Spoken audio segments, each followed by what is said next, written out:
لا حول ولا قوة إلا بالله العلي العظيم.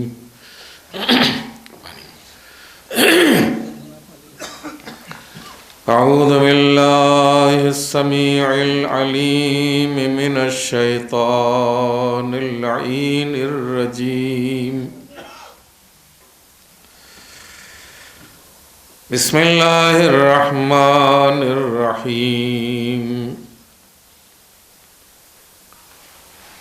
الحمد لله رب العالمين بارئ الخلائق أجمعين وخالق السماوات والأرضين وباعث الأنبياء والمرسلين، والصلاة والسلام على أشرف الأولين والآخرين سيد المرسلين شفيع المذنبين رحمة للعالمين طه وياسين مولانا وسيدنا أبي القاسم محمد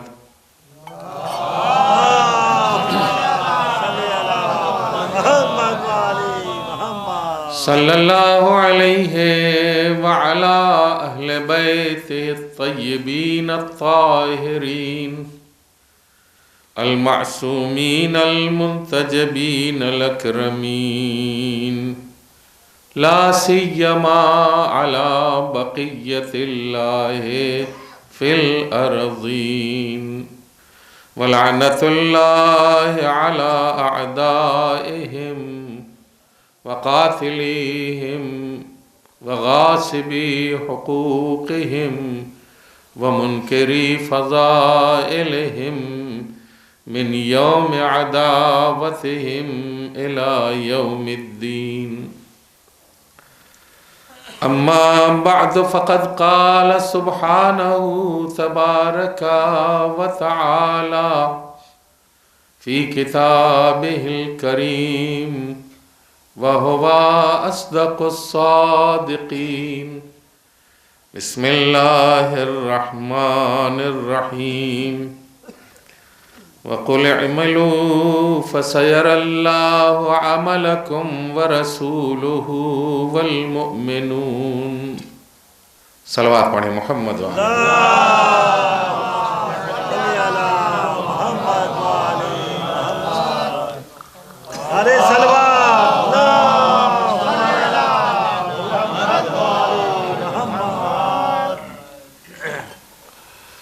عزیزان گرامی،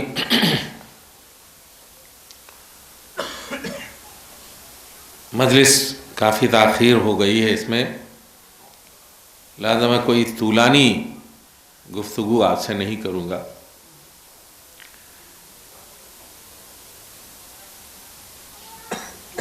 سورہ توبہ کی آیت نمبر 105 میں نے انتخاب کی ہے آج کی اس وقت کی گفتگو کے لیے، اس میں ارشاد ہوتا ہے وَقُلْ اعْمَلُوا، اور اے پیغمبر آپ کہہ دیجئے کہ تم عمل کرو، فَسَيَرَ اللَّهُ عَمَلَكُمْ، تم عمل کرو گے تو یہ نہ سوچو کہ تمہارے عمل کو کوئی دیکھ نہیں رہا ہے، بلکہ اللہ ہے جو تمہارے عمل کو دیکھ رہا ہے، وَرَسُولُهُ، اور اس کا رسول ہے جو تمہارے عمل کو دیکھ رہا ہے، وَالْمُؤْمِنُونَ، اور وہ خاص مؤمنین ہیں جو تمہارے عمل کو دیکھ رہے ہیں۔ دیکھیں گے نہیں کہا گیا ہے، دیکھ رہے ہیں۔ عمل تم کر رہے ہو، خدا دیکھ رہا ہے، اور جب خدا کسی عمل کو دیکھے گا تو اس کے ظاہر کو نہیں دیکھے گا۔ خدا جب کسی کے عمل کو دیکھے گا تو تو اس کے عمل کے ساتھ ساتھ اس کی نیت کو بھی دیکھے گا، اس کے عمل کے ساتھ ساتھ اس کے دل کے تأثر کو بھی دیکھے گا، اس کے عمل کے ساتھ ساتھ اس کی خدا سے لگاوٹ کو بھی دیکھے گا، اس کے عمل کے ساتھ ساتھ اس کی خدا سے محبت کو بھی دیکھے گا۔ وَرَسُولُهُ، اور رسول کا کام بھی یہی ہے کہ اللہ کا رسول تمہارے عمل کو دیکھتا ہے، تمہارے عمل کے ظاہر کو بھی دیکھتا ہے اور باطن کو بھی دیکھتا ہے۔ اور چونکہ اللہ کا رسول اللہ کی طرح ہی عمل کے ظاہر کو بھی دیکھتا ہے اور عمل کے باطن کو بھی دیکھتا ہے، تو کچھ ایسے لوگ بھی ہیں چونکہ اس کے اندر فعل مضارع لایا گیا ہے، فعل مضارع میں استمرار پایا جاتا ہے، جب تک عمل کرنے والے روئے زمین کے اوپر رہیں گے اس وقت تک خدا بھی نگراں رہے گا ان اعمال کا، رسول بھی نگراں رہے گا ان اعمال کا، اور وہ مؤمنین جو مخصوص ہیں کہ جو خدا کی طرف سے ہمارے عمل کو دیکھ رہے ہیں وہ بھی دیکھتے رہیں گے، مسلسل دیکھتے رہیں گے۔ باپ کے عمل کو دیکھنے والا بھی خدا ہے، بیٹے کے عمل کو دیکھنے والا بھی خدا ہے، پوتے کے عمل کو بھی دیکھنے والا خدا ہے، بھائی کے عمل کو دیکھنے والا بھی خدا ہے، عزیز کے عمل کو بھی دیکھنے والا خدا ہے۔ ہم جن مسائل کا شکار ہوئے ہیں ان مسائل میں ہمارے ذہن میں یہ بات آ گئی ہے کہ ہم جو عمل کر رہے ہیں کوئی دیکھ نہیں رہا ہے، ہم جو عمل کر رہے ہیں کوئی دیکھ نہیں رہا ہے۔ عمل کو نہ دیکھے جانے کے تصور نے ہی گناہ کو جنم دیا ہے، عمل کو نہ دیکھے جانے کے تصور نے ہی گناہ کو جنم دیا ہے، وگرنہ اگر خداوند عالم کے سلسلے میں یہ یقین ہوتا کہ میں جو عمل کر رہا ہوں، حتیٰ ہماری پلکیں بھی جس قصد و ارادے سے جھپک رہی ہیں اسے بھی خدا دیکھ رہا ہے، ہمارے کروٹ بدلنے کو، ہمارے لیٹنے کو، ہمارے پہلو بدلنے کو، ہمارے بیٹھنے کو، ہمارے قیام کو، ہمارے قعود کو، ہمارے ہنسنے کو، ہمارے غمزدہ ہونے کو، ہمارے تبسم کو، ہماری غم کو، ان تمام چیزوں کو خدا دیکھ رہا ہے۔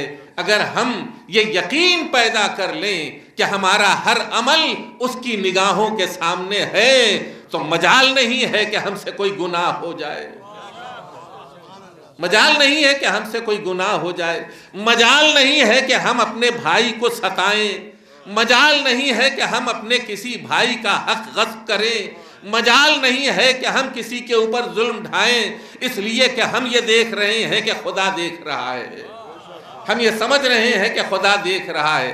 اگر خدا دیکھ رہا ہے تو ہمارے ہر عمل میں اخلاص پایا جائے گا، دکھاوا نہیں پایا جائے گا، بناوٹ نہیں پائی جائے گی، تصنع نہیں پایا جائے گا، مضحکہ نہیں پایا جائے گا، اور ہر عمل کے بنیاد کے اوپر جب ہم کھڑے ہوں گے کوئی بھی عمل کرنے کے لیے تو وہ عمل ہمیں عزیز ہو جائے گا۔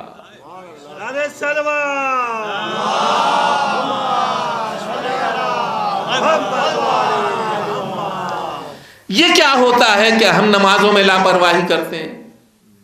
یہ کیا ہوتا ہے کہ ہم مجلسوں میں آنے میں لاپرواہی کرتے ہیں؟ یہ کیا ہوتا ہے کہ ہم گویا یہ یقین کرتے ہوئے بھی کہ فرش عزا جب بچتا ہے تو عصمتیں آتی ہیں، معصومین تشریف لاتے ہیں، اور معصومین بیٹھے بیٹھے انتظار کرتے رہتے ہیں کہ کب لوگ اپنے گھروں سے نکلیں گے اور آئیں گے، اور آنے کے بعد جو ہے اس فرش عزا کو زینت بخشیں گے۔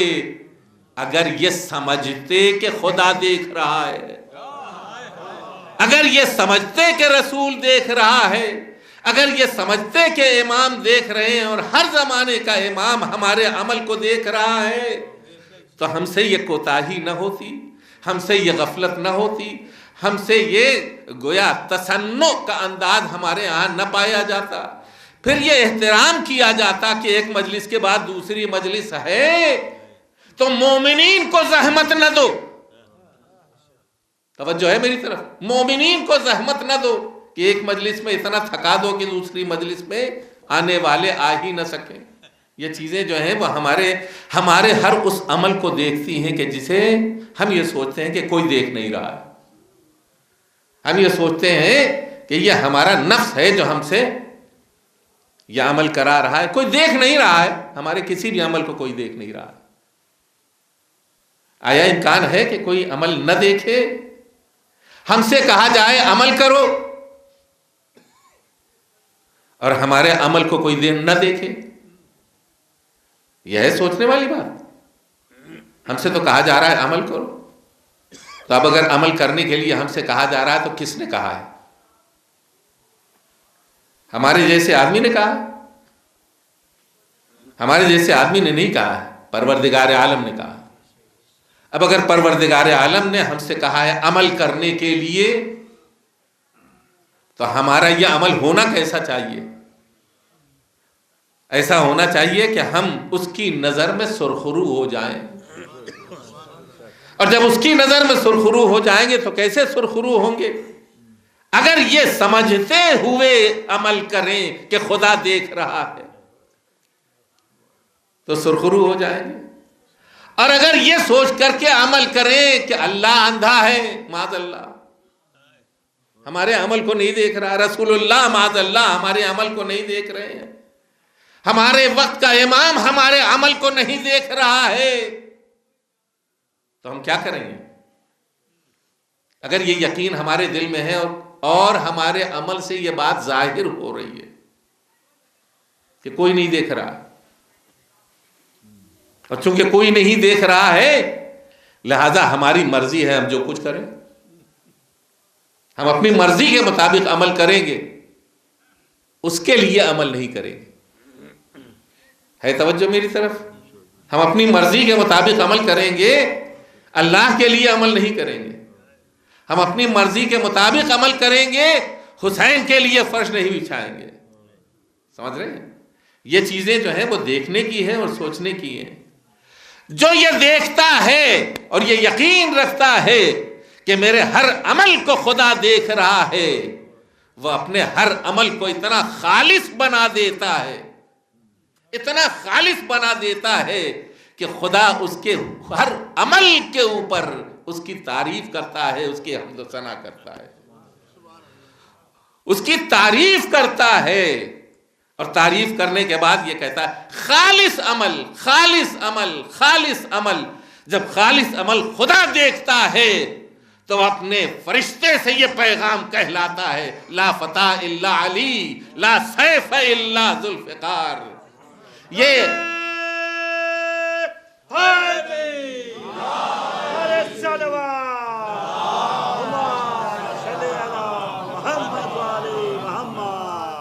عمل کا قیمتی ہو جانا اسی وقت ممکن ہے کہ جب بندہ یہ سوچے کہ میرے عمل کو خدا دیکھ رہا ہے.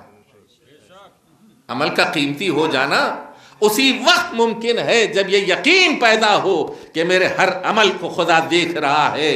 تو اپی ہوئی تلواروں کے درمیان چین کی نیند سو جانا بھی،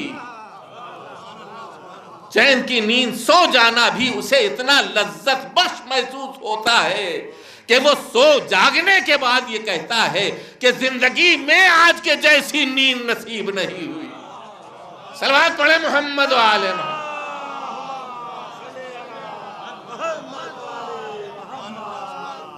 ایسی نیند نصیب نہیں ہوئی تھی. کیوں؟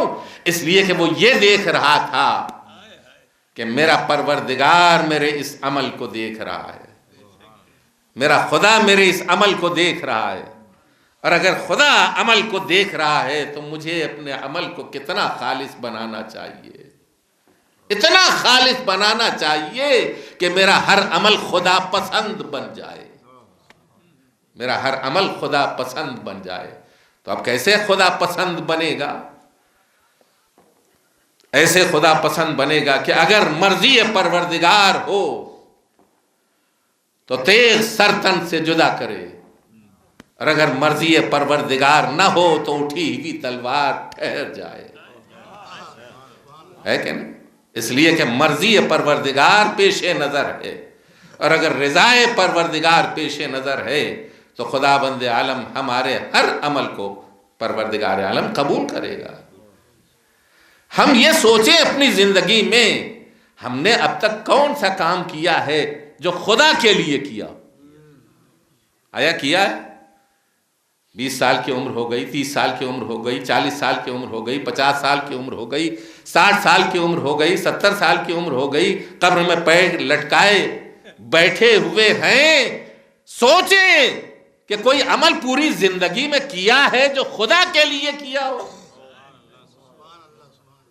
کوئی عمل میں نے پوری زندگی میں ایسا کیا ہے کہ جو خدا کے لیے کیا ہو. ان کے لیے کیا، ان کے لیے کیا، سمجھ رہے ہیں؟ عزیزوں کے لیے کیا، اقربا کے لیے کیا، بیٹے کے لیے عمل کیا، بیٹیوں کے لیے عمل کیا، اپنی شریک حیات کے لیے عمل کیا، اپنے جیسے انسانوں کے لیے عمل کیا. وہ عمل بھی ہم نے اپنے ہی جیسے انسانوں کے لیے کیا جو خدا کے لیے کرتے یا اہل بیت کے لیے کرتے. وہ عمل بھی میں نے اپنے ہی جیسے انسانوں کو خوش کرنے کے لیے کیا ہے نا. بہت سے لوگ جو ہیں مجلسوں کے تبرک کے سلسلے میں اپنے اخلاص کو اتنا ضائع کر دیتے ہیں کہ فلاں کے ہاں تو یہ بٹا تھا، ہمارے ہاں یہ بٹنا چاہیے. تو یہ بٹنے میں اخلاص سے عمل کا بٹوارا ہو گیا. ایک صلوات پڑھے محمد و آل محمد.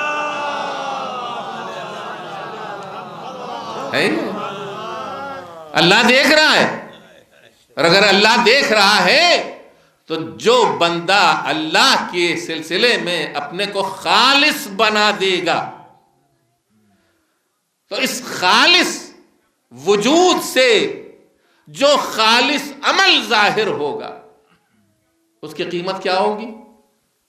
اس کی قدر و قیمت یہ ہوگی کہ اگر وہ ایک ضربت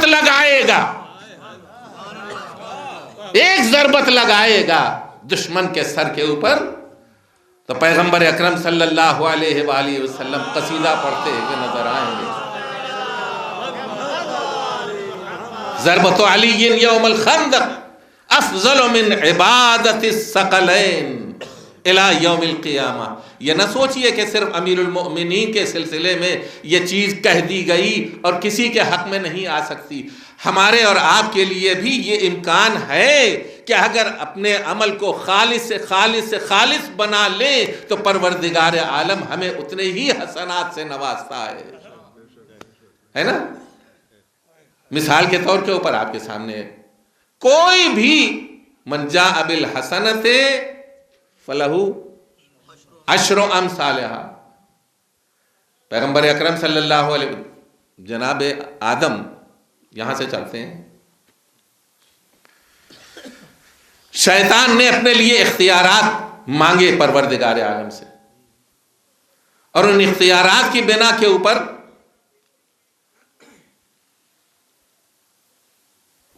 یہ کام کر ڈالا اس نے کہ جناب آدم کو جنت سے نکال دیا. یہ کوئی معمولی بات ہے؟ اتنے اختیارات ہیں شیطان کے پاس. اور تو اور دیکھیے مسئلہ جو ہے وہ یہ ہے کہ ایک انسان پیدا ہوتا ہے تو 2 شیطان پیدا ہوتے ہیں.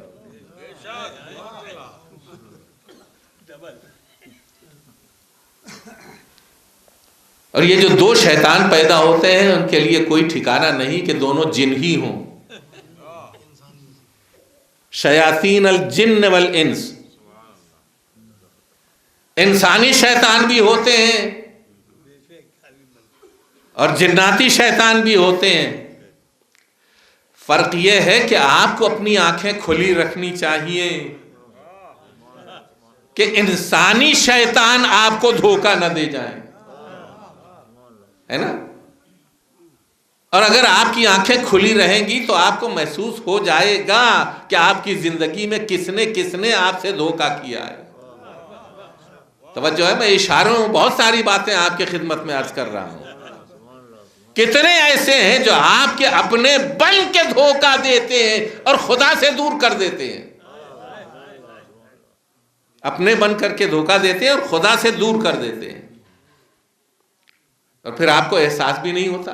ارے بھائی وہ تو میرا بھائی ہے, ارے بھائی وہ تو میرا عزیز ہے, ارے بھائی وہ تو میرا رشتہ دار ہے. کبھی نماز سے غافل کر دیا, کبھی روزے سے غافل کر دیا, کبھی فرش اعضاء سے غافل کر دیا, کبھی کسی چیز سے غافل کر دیا. اور تو اور شیطان جو ہے اب آپ کے ہاتھوں میں اور آپ کے جیبوں میں پہنچ گیا ہے نا. یہ شیطان ایسا شیطان ہے کہ جو آپ کو ہر عبادت سے غافل کر دیتا ہے, زندگی کے ہر نیک عمل سے غافل کر دیتا ہے. ایسا ہے شیطان. تو پروردگار عالم نے سے جب وہ جنت سے نکالے گئے تو جناب آدم نے عرض کی, پروردگارا تو نے اتنی طاقت دے رکھی ہے اس کو, ہمارے لیے بھی تو کچھ کر دے, ہم کیسے بچیں, کیسے بچیں. اس نے یہ کہہ دیا کہ صاحب ہم اس شیطان بچے, اس انسان بچے کے سامنے سے آئیں گے اس کو بہکانے کے لیے, پیچھے سے اس کو بہکائیں گے, دائنی طرف سے اس کو بہکائیں گے, بائیں طرف سے اس کو بہکائیں گے. پروردگار عالم نے کہا کہ اس نے وہ دو راستے بھول گیا, وہ دو راستے بھول گیا ہے, اور یہی دو راستے میں نے تمہاری خلاصی کے لیے اور تمہاری نجات کے لیے معین کر رکھے ہیں. یا تم خاکسار بن کے زمین پہ سجدہ کرو, خاکسار بن کے, غرور آیا نہیں کہ شیطان نے تمہیں اچک لیا, خاکسار بن کے زمین پہ سجدہ کرو, اور یا نیازمند بن کے میری بارگاہ میں ہاتھ بلند کرو. دو چیزیں ہیں, یا خاکسار بن کے سجدہ کر لو, یا محتاج بن کے میری بارگاہ میں ہاتھ اٹھا لو. اور میں نے ان دونوں راستوں کو تمہاری نجات کے لیے معین کر دیا ہے. صلوات پڑھے محمد و آل محمد.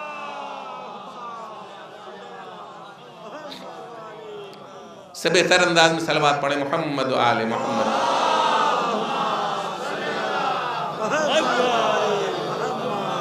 تو آپ یہ دیکھیے کہ آدم بس ہے تمہارے لیے, کہا پالنے والے کچھ اور اضافہ کرتے, یہ بڑا طاقتور ہے. بہکاوے کی منزل میں جو ہے وہ اس نے جب مجھے نہیں چھوڑا ہے تو میری اولاد کو کیسے چھوڑے گا. میری اولاد, میں تو پیغمبر بن گیا, تو نے مجھے پیغمبری عطا کر دی, اور یہ بیچارے جو میری نسل سے نکلیں گے ان میں کچھ ہوں گے نبی, لیکن زیادہ تر تو ایسے ہی ہوں گے, اور جو زیادہ تر ایسے ہی ہوں گے ان سے نجات کے لیے کیا, لہذا کچھ اور طاقت دے دے ہماری اولاد کو. کیا یہ یاد رکھ میں نے تیرے لیے خاص تحفہ رکھا ہے, اور وہ خاص تحفہ کیا ہے؟ اگر تم ارادہ نیک کرو گے تو تمہارے نامہ اعمال میں ایک نیکی لکھ دی جائے گی. نیک ارادہ کیا نہیں تم نے, عمل نہیں کیا, صرف ارادہ کیا, نیک ارادہ کیا نہیں تم نے, کہ ہم نے ایک نیکی تمہارے نامہ اعمال میں لکھ دی. اس کی بھی کیا علت ہے؟ علت یہ ہے کہ خدا مرید ہے, اس کے صفات ذاتی میں سے ایک صفت ہے مرید, صاحب ارادہ. اب دیکھیے بات سے بات نکلتی جاتی ہے, کچھ لوگ آیت تطہیر کا جو ترجمہ کرتے ہیں اس میں یہ کہتے ہیں انما یرید اللہ لیذھب عنکم الرجس اہل البیت ویطہرکم تطہیرا. اے اہل بیت, اللہ نے یہ ارادہ کیا ہے کہ تم کو پاک کر دے. اس کا مطلب کیا ہوا؟ مطلب یہ ہے کہ ارادہ پہلے نہیں تھا, ابھی اللہ نے ارادہ کیا, اور یہ اس کی صفت ذاتی ہے. اللہ کی صفت ذاتی ہے مرید ہونا, یعنی وہ ازل سے مرید تھا اور ابد تک مرید رہے گا. تو جب اللہ کا ارادہ ازل سے ابد تک پھیلا ہوا ہے تو طہارت اہل بیت بھی ازل سے لے کر ابد تک پھیلی ہوئی ہے. صلوات پڑھے محمد و آل محمد.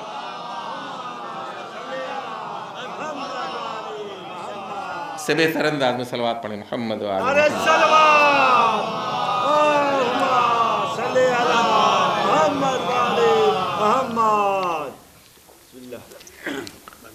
اور کہا تم نے ارادہ کر لیا، ہم نے ایک نیکی تمہارے نامہ اعمال میں لکھ دی، اور اگر تم نے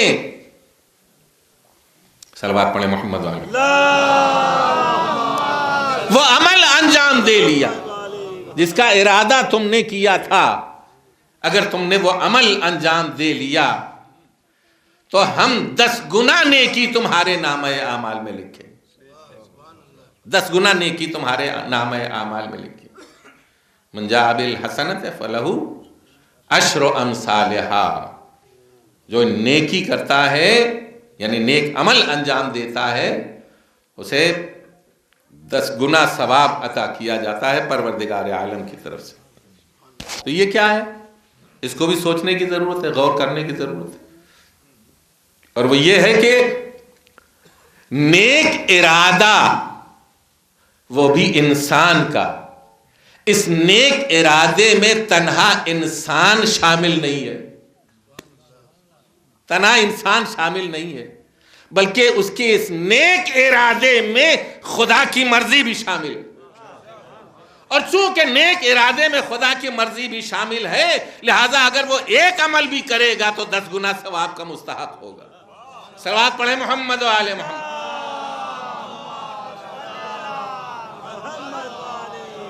ایک مرتبہ اور صلوات پڑھیں محمد و آل محمد.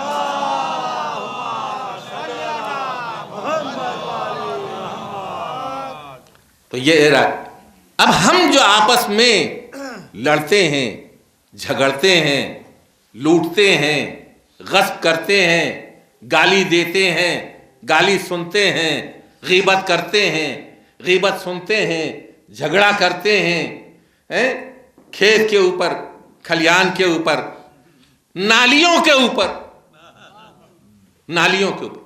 میاں کئے سال کی عمر ہے تمہاری؟ 60 سال کی، 70 سال کی. آ کے کھڑے ہو گئے بھئی یہاں سے نالی نہیں نکلے گی. سمجھ رہے ہیں؟ یا ہم یہاں سے نالی نکال کے لے جائیں گے. ابھی آپ یہاں کھڑے ہوئے یہ کہہ رہے ہیں، گھر تشریف لے گئے، بستر پہ پہنچنے نہ پائے تھے کہ ملک الموت تشریف لے آئے. اور انہوں نے کہا کہ میاں جو نالی بنوا رہے تھے وہ تو چھوڑو، اب تمہارے چلنے کی باری ہے، چلو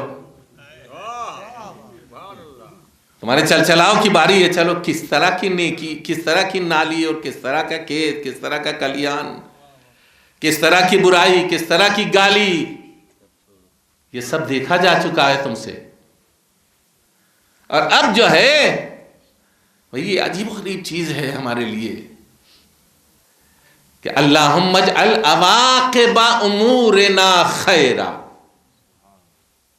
پروردگار عالم کی بارگاہ میں انسان کو جو دعا کرنی چاہیے، اس دعا میں جو معصوم نے تعلیم دی ہے وہ یہ ہے کہ پالنے والے میرے انجام کو بخیر کر دے، میرے انجام کو بخیر. کون کون دیکھ رہا ہے؟ اللہ دیکھ رہا ہے ہمارا عمل، رسول دیکھ رہا ہے ہمارا عمل، اہل بیت دیکھ رہے ہیں ہمارے عمل. آج بھی اہل بیت کی ایک فرد ہمارے عمل کو دیکھ رہی ہے اور ہم اس سے غافل ہیں. یعنی ہمارا امام زمانہ، ہمارے وقت کا امام ہمارے ہر عمل کو دیکھ رہا ہے. شیعو توجہ رہے کہ تمہارا عمل دیکھا جا رہا ہے. زبان اگر کھلے بھی فلاں کی بےہودگی کے جواب میں تو خاموش رہ کر کے امام زمانہ کو راضی کرو.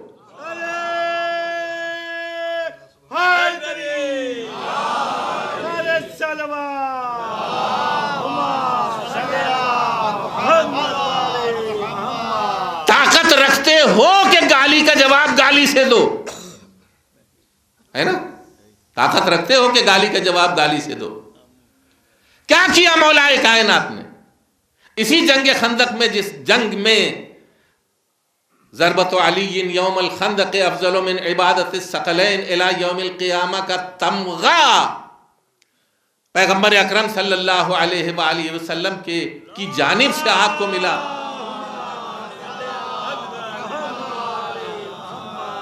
یہ جو تمغہ ملا، یہ کس بنیاد کے اوپر ملا؟ تمغہ اس بنیاد کے اوپر ملا کہ جب اس نے زمین پر گرنے کے بعد آپ کی شان میں جسارت کی اور لعاب دہن آپ کے چہرے کی طرف پھینکا. تو ایسے موقع کے اوپر کرنا کیا چاہیے؟ ہم ہوتے تو کیا کرتے؟ ہم ہوتے تو کیا کرتے؟ اس جسارت کا جواب ویسی جسارت سے دیتے جو اس سے بڑھ کے ہوتی ہے نا. لیکن امیر المومنین نے کیا کیا؟ آیا امیر المومنین طاقت رکھتے تھے جواب دینے کی یا نہیں؟ طاقت رکھتے تھے. آیا امیر المومنین اسی وقت اس کے اوپر تشر بھی کرتے، اسے برا بھلا بھی کہتے، اس کے منہ پہ تھوکتے بھی، جو کچھ بھی کرتے؟ ہماری نظر میں وہ کیسا ہوتا؟ حق بجانب تھا. حق بجانب تھا. بھئی یہ اس نے تھوکا ہے تو آپ بھی تھوکیے. یہی تو کرتے ہیں ہم لوگ، ہے نا. ہماری پوری زندگی جو تباہ ہے وہ اسی بنیاد کے اوپر تباہ ہے. اسی بنیاد کے اوپر تباہ ہے. چونکہ اس نے ایسا کیا ہے لہذا ہم بھی یہی کریں گے. کیوں؟ اس لیے کہ ہمارے پاس بھی پاور ہے، ہمارے پاس بھی طاقت ہے. اس امیر المؤمنین نے جو شیر خدا ہے اس نے آواز دی، پاور رکھنے کے بعد اپنے دشمن کے مقابلے میں ضبط اور کنٹرول کرنا ہی حیدری شان کہلاتا ہے.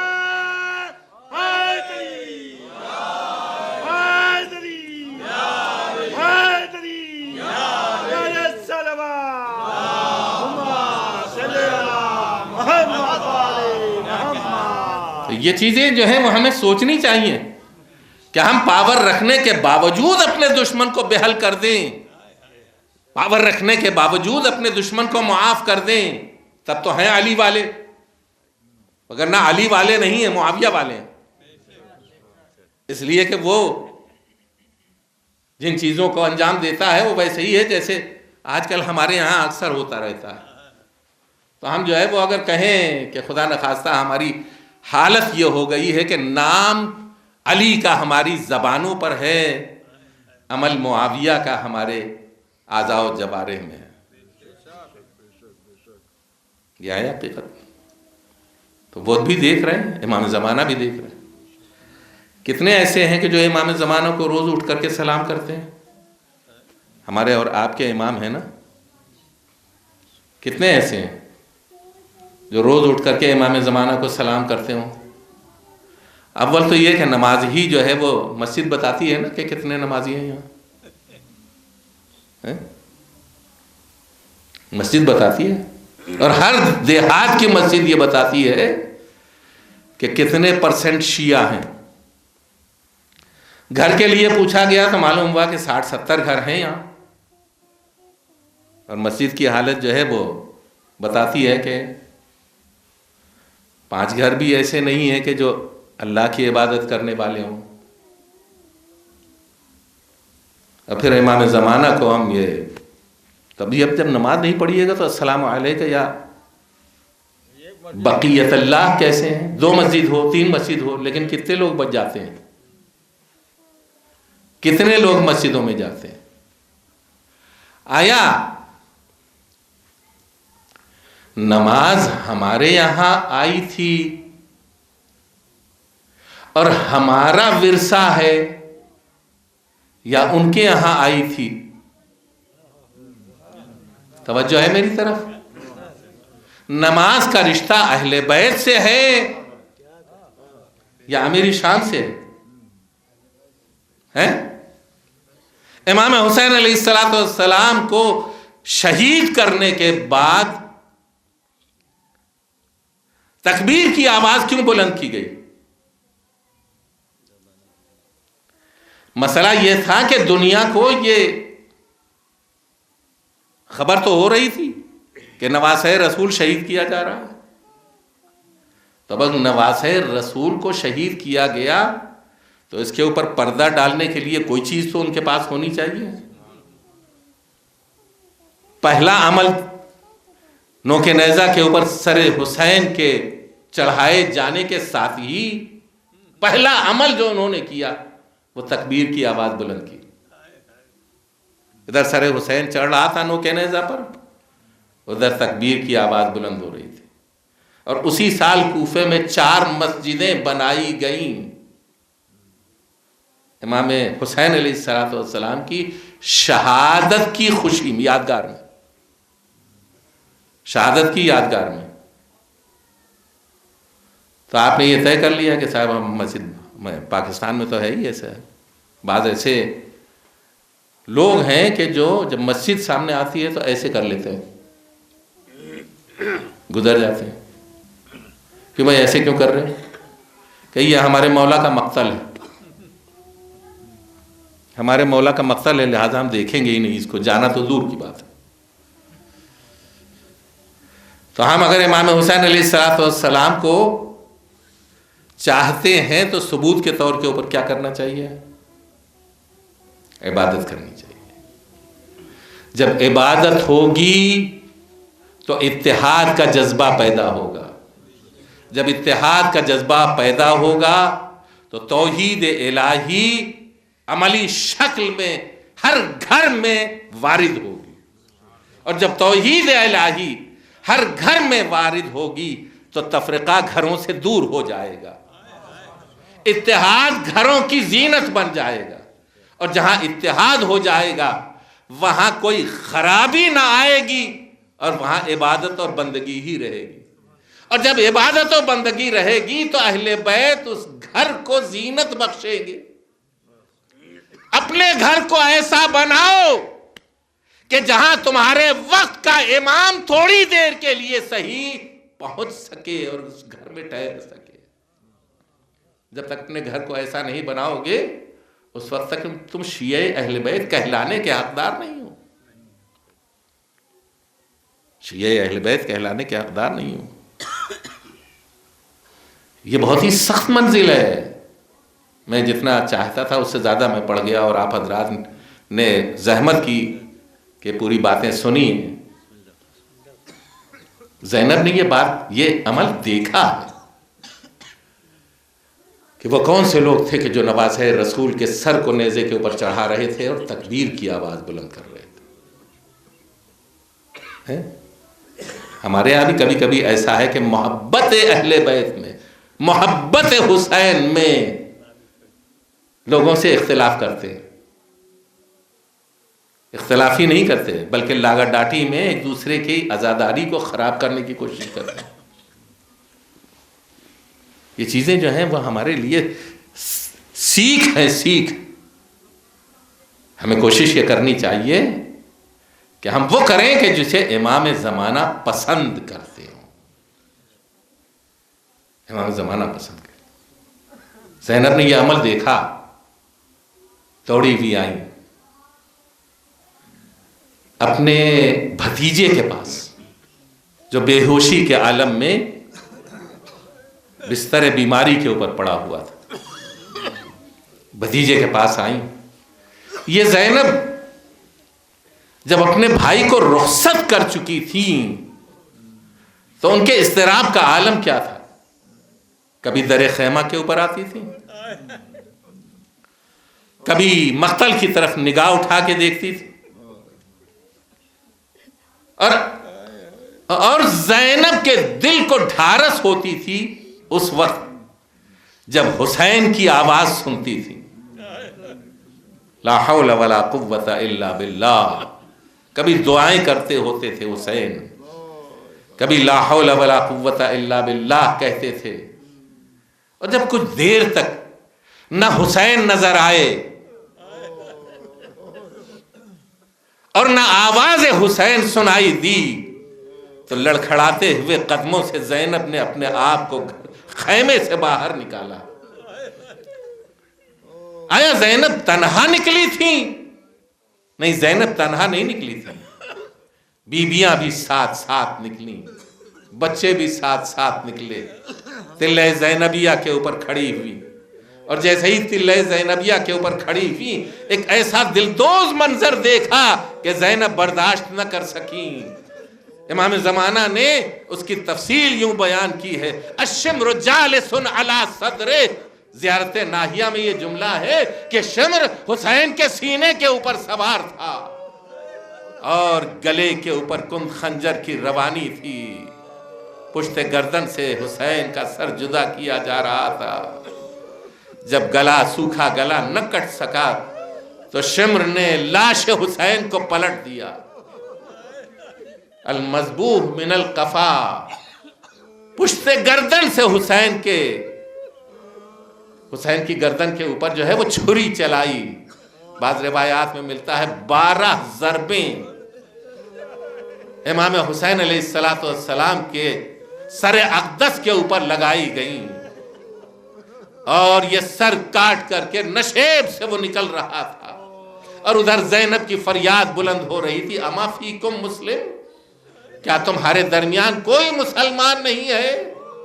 نواسہ رسول ذبح کیا جا رہا ہے اور تم کھڑے ہوئے تماشا دیکھ رہے ہو۔ ایک شخص جو آخری لمحے میں امام حسین علیہ السلام، بس آخری جملے اور آپ کی زحمت کو تمام کرنا چاہتا ہوں، امام حسین علیہ السلام کی تشنگی کا عالم دیکھ کر کے اس وقت جب کہ شمر نشیب میں نہیں اترا تھا، اس نے دیکھا کہ امام حسین علیہ السلام نہر القمہ کی طرف دیکھ رہے ہیں، زبان ہونٹوں کے اوپر سوکھ چکی ہے۔ اس نے کہا اب تو یہ جانبر نہیں ہو سکیں گے، اب تو ان کی زندگی کے آثار نہیں ہے، لاؤ تھوڑا سا پانی ان کو لا کے پلا دو۔ القمہ کی طرف گیا اور تھوڑا سا پانی لے کر کے وارد ہوا۔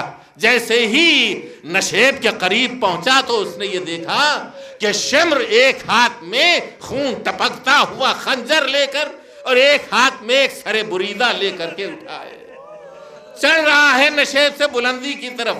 کہا کیا کرنا ہے، کیا کرنے جا رہے ہو؟ کہا میں حسین کو پانی پلانے کے لیے لایا تھا تھوڑا سا پانی، اس لیے کہ آخری وقت حسین کی تشنگی بجھ جائے۔ کہا ہم نے حسین کی تشنگی ہمیشہ کے لیے بجھا دی، یہ کند خنجر اس سے میں نے حسین کا سر کاٹ دیا ہے۔ اور یہ منظر دیکھ کر کے وہ اپنی جگہ کا، اب دیکھیے کہ اس منزل کے اوپر جناب زینب کا عالم کیا ہے۔ ایک مرتبہ آواز دیتی ہیں، یا جدہ صلی علیک ملیک السماء وہذا حسین مرمل بالدماء مقطع الاعضاء، اے میرے نانا، آپ کے اوپر تو فرشتوں نے نماز پڑھی تھی، آپ کا یہ حسین خاک و خون میں لوٹ رہا ہے، جسم ٹکڑے ٹکڑے ہے، اور کربلا کی زمین حسین کے خون سے سیراب ہو رہی ہے۔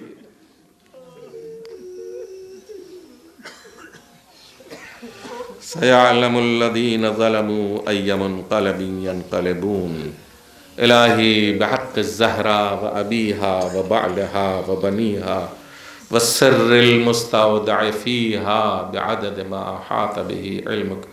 پروردگارہ ہماری اس عبادت کو قبول فرما، ہمیں نیک اعمال کی توفیق کرامت فرما۔ پروردگارہ ہمیں باہوش اور معرفت زندگی عطا فرما۔ پروردگارہ ہماری دنیا کو ایسی دنیا بنا کہ جس سے ہماری آخرت روشن و منور ہو سکے۔ پروردگارہ ہمارا خاتمہ بخیر فرما، جتنے بھی بیمار ہوں انہیں شفا عطا فرما۔ پروردگارہ جتنے صاحبان حاجات ہوں ان کی حاجتیں برلا۔ پروردگارہ بحق محمد و آل محمد باعمل علماء اعلام مراجع عظام اور رہبر انقلاب کو اپنے حفظ و امان میں رکھ۔ میرے مالک امام زمانہ کے ظہور میں تعجیل فرما اور ہم سب کو ان کے جانثاروں میں شامل فرما۔ ربنا تقبل منا انک انت السمیع العلیم بحق محمد و آلہ الطاہرین۔ آپ حضرات سے گزارش ہے ایک سورہ فاتحہ اور 3 مرتبہ سورہ اخلاص پڑھ کر مرحوم کی روح کو اور اپنے اپنے مومن مرحومین کو ایصال فرما دیں۔